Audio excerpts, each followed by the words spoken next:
Hello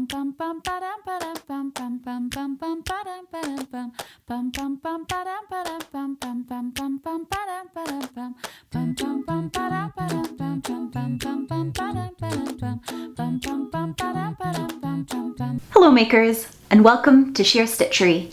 I'm Catherine Harris, and today we're going to be doing scrunchies. So I'm going to teach you how to do a scrunchie with a little edge on here, as well as some regular scrunchies. And I was inspired by the 1940s and 1950s headscarves that they used to wear and tie beautifully on their head. And I thought, what better way to adorn a scrunchie than with a nice little bow? And so we've got a nice little tie here on the one that I'm wearing. So let's get to it.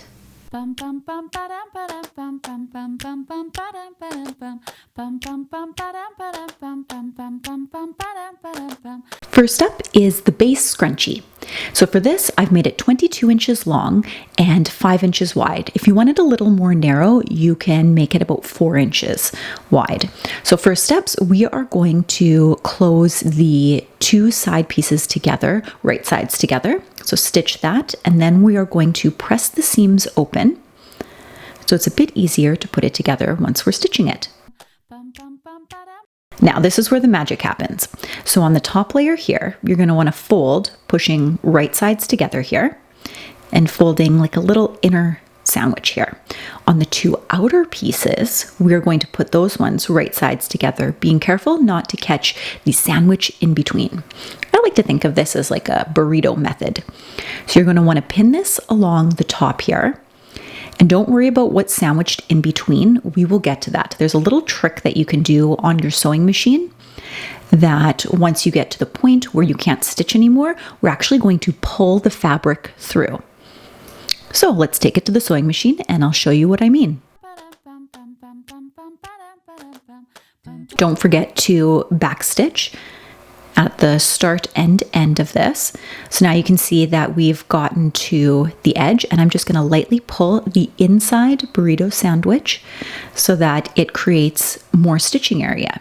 Make sure you put the inside down so you're not stitching that, and the two outer layers right sides together. Just keep stitching and pulling, stitching and pulling.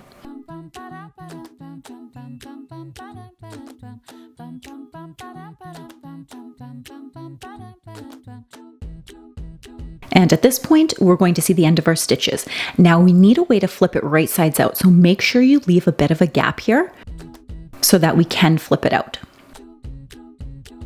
So all you're going to do is through that opening that you've left is you're going to pull it all out, and all of your seams are enclosed this way.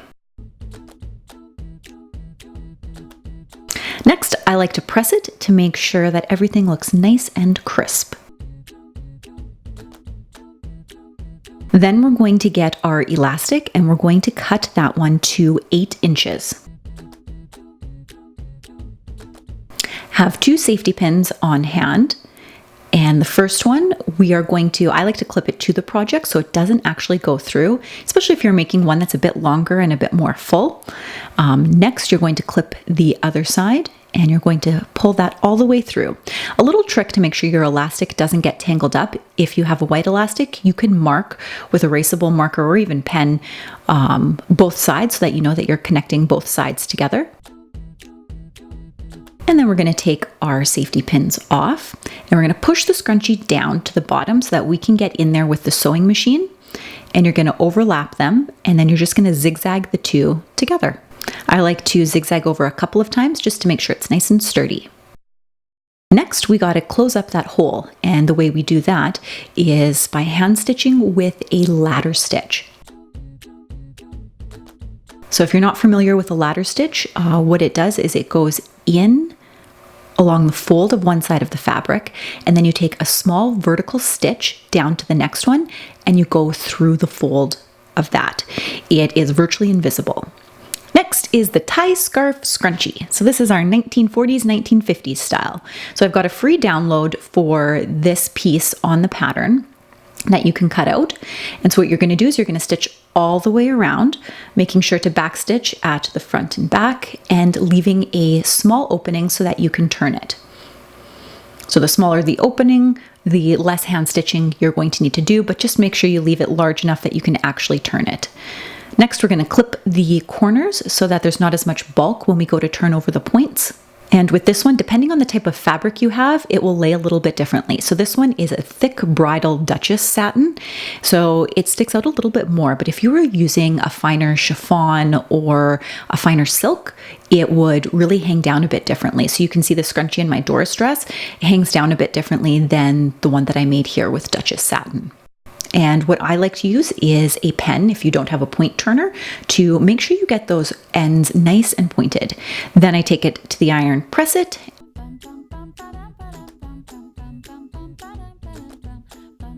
and then we are going to hand stitch, again with the ladder stitch, the opening closed.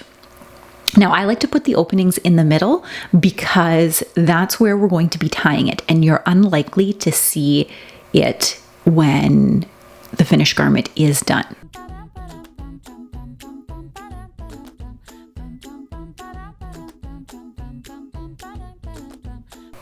We're going to clip our ends.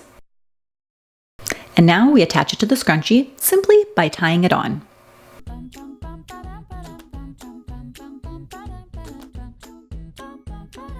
And voila! The second scrunchie is complete. Now we're on to the two-tone trim scrunchie. So with this, we're going to cut a smaller piece of fabric, also 22 inches long, but this time only 2 inches wide. And then your second piece of fabric is also going to be 22 inches long, but this time we're only going to do 4 inches wide. So we're going to stitch the ends the same as we did the first one to make a ring. And then what we're going to do is we're going to attach the folded trim piece, the smaller red piece here, to the top of the other one. So make sure you fold it with right sides facing out and wrong sides together. That way on both ends, when you flip it out, it's got right sides there. We're going to do the burrito sandwich method again, where you've got the middle pieces there, and then we're going to put right sides together on the outside pieces. Pin those together, take it to our sewing machine, and do the sew and pull method. We're just doing a quick little recap on the sew and pull method. So we stitch it, and then we pull once we get to the end to the inner pieces. This one's a bit more narrow, so it takes a little bit more fiddling to get it through. And so you'll notice that I did this one with a knit fabric instead of a woven. So you can make scrunchies out of both knits and wovens, and they work perfectly well both ways. And then once you insert the elastic, same as before, you're going to close this one also with a ladder stitch. Well, that was nice and quick. Scrunchies are a great stash buster, and I absolutely love it to make with coordinating outfits. Now, if you want to see some more of my makes, I encourage you to check me out on Instagram at Sheer Stitchery, and you can also check me out on my Etsy store at Sheer Stitchery as well. Now, if you like this video, please give it a like and subscribe down below, and don't forget to hit that bell notification. Until next time, guys, let's get your sewspiration on. Download my custom pattern below using the coupon code Scrunchie Savings and get the pattern for only $2.99.